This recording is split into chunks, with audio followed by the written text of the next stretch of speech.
Hello and welcome to this biopsychology topic video, this one looking at ways of studying the brain, the essay writing and the evaluation. This video is one of three, and in part one we outlined and evaluated the four ways of studying the brain. In the second part we looked at how to answer different types of exam questions, and in this final video we'll look at how to structure and write an essay on this particular topic.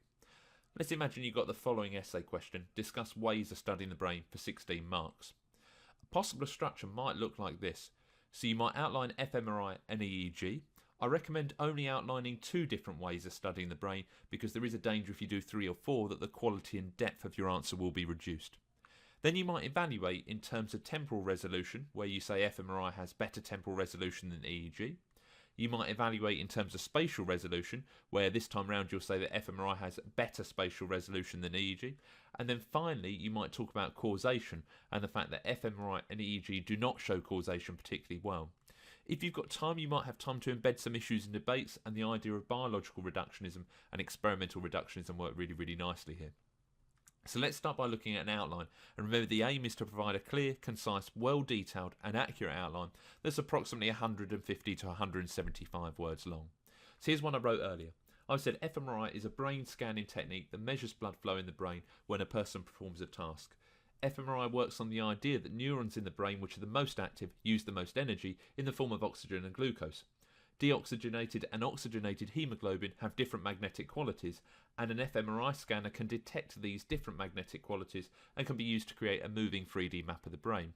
That first part is 80 words long, so provides a nice, clear, well detailed outline of fMRI. The answer then goes on to say an EEG, so an electroencephalogram, measures electrical activity through electrodes attached to the scalp. EEG scanners work on the idea that information is processed in the brain as electrical activity in the form of action potential or nerve impulses. Small electrical charges are detected by the electrodes that are graphed over a period of time, indicating the level of activity in the brain. EEG can be used to detect illnesses like epilepsy and to diagnose other disorders that affect the brain like Alzheimer's disease. There we have it. It's about 160 words long, that particular outline. We've done our two different ways of studying the brain. They're clear, well detailed and accurate, and really within our word limit, which is what we're aiming for. Now let's look at how we might evaluate using the idea of temporal resolution, which will incorporate here both fMRI and EEG. So this is a really effective way to evaluate both treatments or both ways of studying the brain at the same time. So you might use the double whopper technique here, where you provide your point, you bring in your first bit of meat, your evidence, you then provide a counter argument, which in this case is going to be us comparing the two different ways of studying the brain, and then you bring in an explanation. So you might say an advantage of EEG in comparison to fMRI is that it has good temporal resolution. Temporal resolution refers to the accuracy of a scanner in relation to time, or how quickly the scanner can detect changes in brain activity. EEG scanners take readings every millisecond, meaning it can record the brain's activity in real time as opposed to looking at the passive brain. We're then going to provide our counter argument here and bring in the idea of fMRI. However, fMRI scans have a temporal resolution of 1 to 4 seconds, which is worse than other techniques, in this case EEG. This suggests that EEG can provide a high degree of accuracy when examining the onset of brain activity, allowing psychologists to make accurate conclusions in relation to the timing of neural activity in comparison to fMRI. So there we have it, a really nice effective evaluation paragraph that's incorporated both scanning techniques, which makes this really sort of packed out.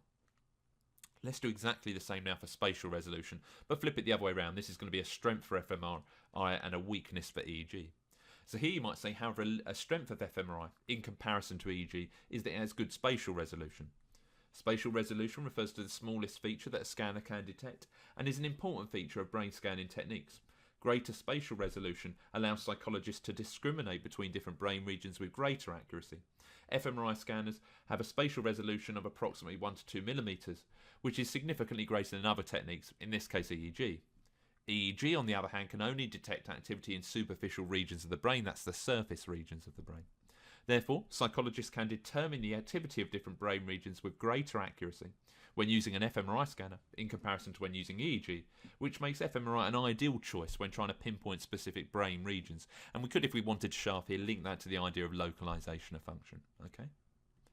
Last but not least, let's see how we can talk about the idea of causation here. So here we might say an issue with both fMRI and EEG is the inability to show causation. fMRI scans do not provide a direct measure of neural activity. fMRI scans simply measure changes in blood flow, and therefore it's impossible to infer causation at a neural level. And likewise, so it's actually two limitations here. The issue of EEG is that the electrical activity is often detected in several brain regions simultaneously. Therefore, psychologists are unable to conclude whether particular brain regions are associated with particular functions, in the case of fMRI, and which area of the brain the electrical activity took place in the case of EEG, making solid cause and effect conclusions impossible for both ways of studying the brain. So there we have it. I've just placed that essay on screen now, the entire essay, and it fits one page type, that size 12 font, just over 500 words long, with 161 for our outline and 3 double whopper evaluation paragraphs incorporating both fMRI and EEG, 344 words, and that will be provided in your MyTutor2 account along with the other resources from this webinar. So you can see the sort of nice structure we've got there of all of our outline first. 3 simple but clear and effective evaluation paragraphs should be enough to get us into that Mark Band 4 territory. There you have it. This was the final video where we looked at the structure of how to write an essay for the ways of studying the brain. Really hope you found this and the other 2 videos in the series useful. Thank you for watching once again. Goodbye for now.